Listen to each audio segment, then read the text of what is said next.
asking you to leave right There is now. literally, do you want to be famous? You can either leave right now, or I can come back with the police. And we're sitting there waiting for the movie to start. The credits haven't started yet.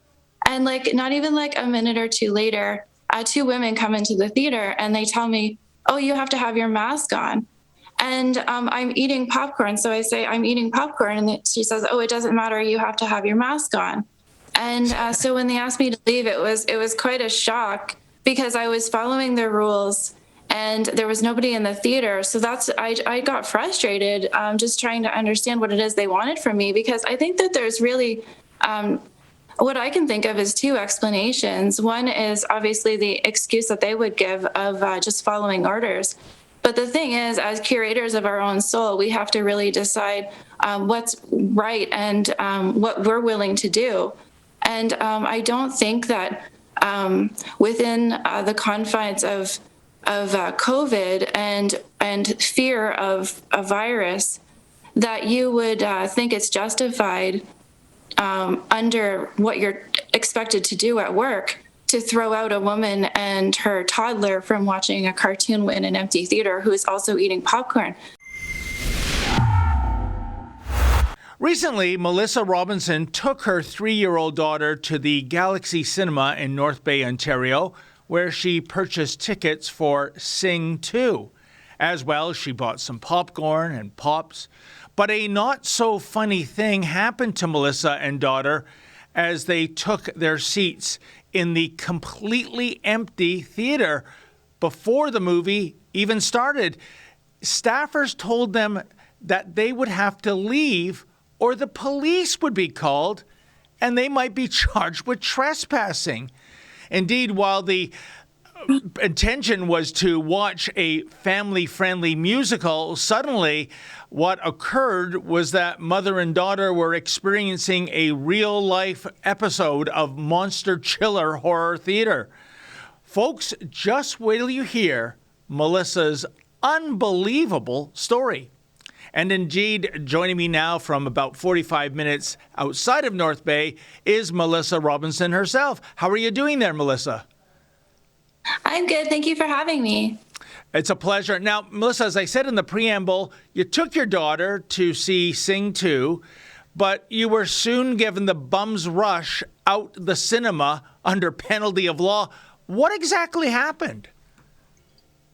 Well, it was supposed to be this really nice mommy-daughter day, and we went and got groceries, and then we were going to go and catch the movie Sing 2 at the Galaxy Cinema in North Bay. And I go up to the counter, and I buy my tickets, and I buy my pop and my popcorn. And my mask is slightly below my nose, about here, but it's still on my nose. And they tell me that, "Oh, you have to have your mask up over your or covering your nose." And so I pull up my mask and I say, "Oh, isn't it going to be nice that in 2 weeks this whole mask mandate is over?" And yeah, usually when I tell everybody this, they're so excited, but this person was not excited at all. So that really should have been my first warning, but I'm thinking, "Oh, this is going to be so much fun. We're going to see a movie." So we hop along. My daughter is literally hopping. And so then we hand our tickets to the woman who is like collecting the tickets at the counter, or not the counter, but like the podium thing. And I hand her the tickets, but they're kind of like underneath my popcorn because I'm holding popcorn and I have pop in the other hand and my daughter is somewhere hopping over in this direction. So she tells me again, "Oh, you have to have your mask over your nose." And I did not even realize that it wasn't covering my nose. I'm pretty sure it's on my nose about here. And so I can't really pull it up because I have popcorn in this hand, pop, and then my daughter is over there. And I'm not even really paying attention to her because I'm more focused on what my daughter's doing. So she rips my tickets and she tells me that I'm in room 3. So that's pretty much all I'm like registering at this point is just go to room 3. And then so like I'm like herding my daughter towards that direction. So we get to the movie theater and we sit down. And I think, okay, great, everything's going to be fine because we're in the theater. There's nobody here, and I have food, so I can take my mask off and we can start eating. So we sit down, and I chose the seats at the very back of the theater, kind of where the balcony would be, like where the stairs are on top of the stairs, there's a balcony. Okay. Because I wanted to be away from other people because of how my daughter is only 3 and she sometimes can do things. And I didn't want to disturb anyone. So we're like really literally at the back of the theater. And we're sitting there waiting for the movie to start. The credits haven't started yet. And like not even like a minute or two later, 2 women come into the theater and they tell me, "Oh, you have to have your mask on." And I'm eating popcorn. So I say, "I'm eating popcorn." And she says, "Oh, it doesn't matter. You have to have your mask on." Well, So Melissa, I put my mask if on. I can just interject, how could they possibly say it doesn't matter? If you're eating and drinking, you cannot do that with a mask on, or is there some kind of etiquette at that Galaxy Cinema, much like Governor Newsom in California or Mayor Tory in Toronto, who advise people to wear the mask, pull it down, insert food, pull the mask up, chew, rinse and repeat? Was that what they were getting at, that you were breaking popcorn eating etiquette at the cinema? Yes, and it's interesting that you bring that up because you are the one that really flagged that for me, because before I wouldn't have even thought of that, because they did say the term active eating. So I don't even know what that is because I don't even go out. So I kind of discovered this while I was kind of inventing it, because I was in the theater with my mask on, but like sneaking popcorn, but having my mask on in case they came back, because I was also keeping a lookout just in case they did come back, because I literally didn't even know what they even wanted. So anyways. And Melissa, if I can just interject again, a very, very important part of this story, I feel, is the fact that this cinema, except for you and your daughter, was absolutely, completely empty.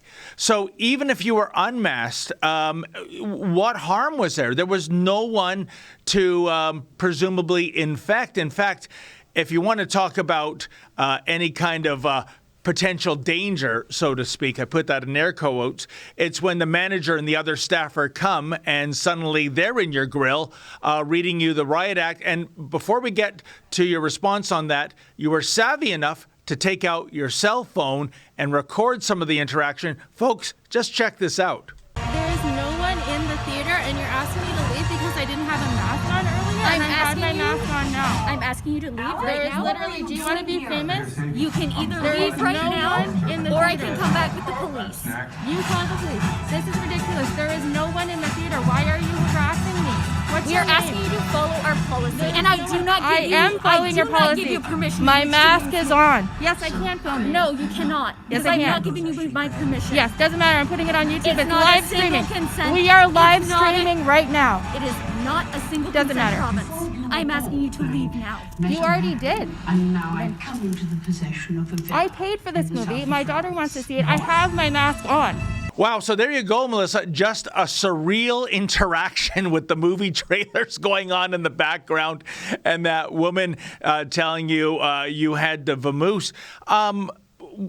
I've looked at the details of your story over and over, and again, Melissa, nothing makes sense to me about this, especially given the fact that one of the sectors that has been so brutally victimized over the last 2 years, in addition to restaurants, has been movie theaters. They've had to close down. They've had to play to very limited capacities. You would think Galaxy and their parent company, Cineplex, would welcome all in to their movie theater. And the proof is in the pudding. There was nobody there that night. And instead, they're kicking out paying customers? Yeah, it doesn't make any sense at all to me. And so when they asked me to leave, I was also told I would have 2 warnings. And so when they asked me to leave, it was quite a shock because I was following their rules and there was nobody in the theater. So I got frustrated just trying to understand what it is they wanted from me, because I think that there's really what I can think of is 2 explanations. One is obviously the excuse that they would give of just following orders. But the thing is, as curators of our own soul, we have to really decide what's right and what we're willing to do.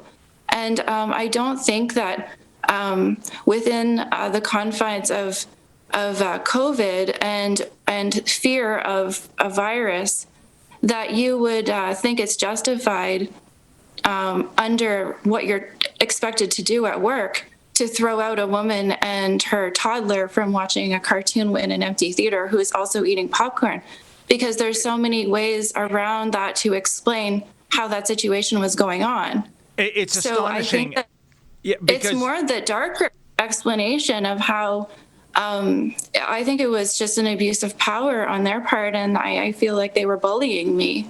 I think so too, and I don't think they get the connection. It's people like you who buy tickets to go to the movie that ultimately pays their salary. Otherwise, they don't have a job. But more to the point, as you mentioned earlier, come March 21st, the mask mandate is history in Ontario for most places. And I also think back to last month, the Super Bowl at SoFi Stadium, more than 70,000 people there, virtually everybody unmasked, nobody socially distancing. I haven't heard of the city of Los Angeles becoming a super spreader event in the last month. So again, that doesn't make sense.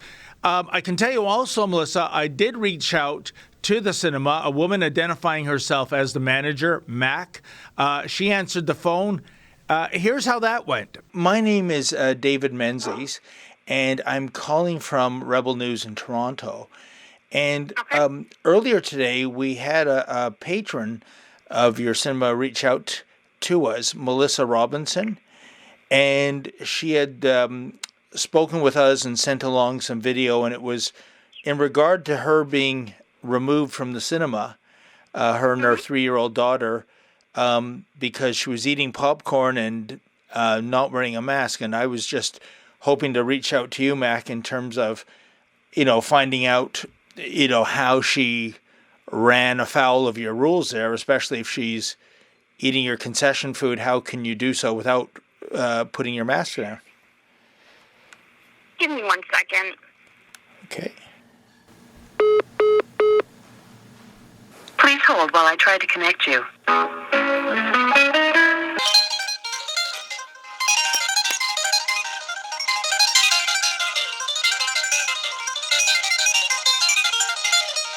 Your call has been forwarded to the voicemail for Galaxy North Bay Management. No one is available to take your call. At the tone, please record your message. When you've finished recording, you may hang up or press the pound key for more options. Oh, hi, Mac. It's David Menzies again at about 20 past 6. I think we got disconnected. If you want to give me a call, please, I'd appreciate that. My number here is, like I said, I just want to extend the courtesy of getting your side of the story in terms of what happened to Melissa Robinson and her daughter. Thank you so much. Take care. Bye-bye. Yeah, so there you have it, folks. She wanted me to she put me on hold ostensibly for a few seconds. She actually hung up the phone. I phoned back. I left a message on voicemail. I also, Melissa, sent 2 emails out to Cineplex head office here in Toronto, to their media relations department. No response whatsoever. I think this is a grotesque public relations black eye. A mother and her young daughter eating that cinema's overpriced concession popcorn and beverage, and instead of being welcomed as paying customers, you're given the boot under threat of the police being called. It's just, again, it's astonishing. And the thing is, as a mom, I feel like I'm just glad to have the opportunity to speak up, because as a mom, I feel like this is our future, the future of Canada, the future for our children, our grandchildren. And we really need to start standing up when we see things like this that are wrong. And I think what's doubly egregious is you didn't get to see the movie, but they didn't refund your money either. And I don't know where that's going to lead to. And that, leads me to this, Melissa. What do you suspect you're going to do in the days and weeks and months ahead? I mean, you could potentially file a small claims lawsuit, at least to get your money back. Is that a possibility? I guess it's a possibility. I'm waiting for them to email me back about at least refunding my money. So we'll see how that goes. And I'm just really excited that this mask mandate is gone in 2 weeks. So that'll be really nice to not have to funnel popcorn down the side of your mask while you're trying to eat. And it'll just be to be done with that. I can't wait. Well, listen, Melissa, we have to wrap it here. I got to tell you, I was looking at the movies being played in that cinema. One of them was Jackass Forever. I strongly suggest this cinema adopt that as their official slogan. Talk about truth in advertising, eh? Yeah, for sure. Okay. Well, Melissa, Thank you so much. it was a pleasure, and enjoy the mask-free Ontario when it comes, and hopefully you and your daughter never have to endure such insanity in a cinema like that. Thank you once again, my friend. Folks, can you imagine what's happened to our once great Dominion? Mandatory vaccine passports, get the jabs or lose your jobs, and not even get employment insurance. We think that's wrong. We're fighting back in the court and amassing signatures on a petition. Please go to fightvaccinepassports.com. That's fightvaccinepassports.com. Sign the petition, and if you're in a position where you can give a contribution, please do so.